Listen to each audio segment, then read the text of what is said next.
విదేశాల్లో ఉద్యోగాల పేరుతో ఏపీకి చెందిన 21 మంది యువకులను ఓ ఏజెన్సీ మోసం చేసింది. అమ్మాయిల్లా మాట్లాడుతూ చాటింగ్ చేసే ఉద్యోగం చేయాలని చెప్పడంతో యువకులు షాక్ గురయ్యారు. తాము ఆ పని చేయలేమని భారత్ వెళ్లిపోతామని చెప్పారు. దీంతో వారందరికీ ఏజెన్సీ నిర్వాహకులు చిత్రహింసలు పెట్టారు. తప్పించుకునే ప్రయత్నం చేస్తే జీవితాంతం జైల్లో ఉండాల్సి వస్తోందని బెదిరించారు. దీంతో చేసేదేమీ లేక వాళ్లు చెప్పినట్లు చేస్తున్నామని బాధిత యువకులు తెలిపారు. తమను భారత్ తీసుకెళ్లాలని AP deputy CM Pawan Kalyan తో మాట్లాడారు.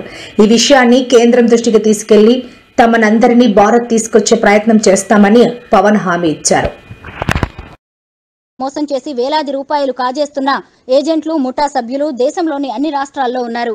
అయితే ఏపీలోనే ఇటువంటి వాళ్లు ఎక్కువగా ఉన్నట్టు కేంద్ర ప్రభుత్వ గణాంకాలు చెబుతున్నాయి. విదేశాల్లో ఉద్యోగాల పేరుతో మోసం చేసే ఏజెంట్లు, సంస్థల జాబితాలో ఆంధ్రప్రదేశ్ అగ్రస్థానంలో ఉంది. ఈ రకం మోసాలపై లోక్సభలో టీడీపీ సభ్యులు హరీష్ బాలయోగి, బైరెడ్డి శబరి అడిగిన ప్రశ్నలకు విదేశాంగ శాఖ సహాయ మంత్రి కీర్తివర్ధన్ సింగ్ లిఖితపూర్వకంగా సమాధానమిచ్చారు. విదేశాల్లో ఉద్యోగాల పేరుతో భారీగా మోసాలు జరుగుతున్నాయని, గత 4 ఏళ్లుగా ఇవి ఎక్కువగా నమోదైనట్టు విదేశాంగ శాఖ వెల్లడించింది. జూనియర్ ఎన్టీఆర్ కు సపోర్ట్ చేస్తూ పవన్ కళ్యాణ్ పై వైసీపీ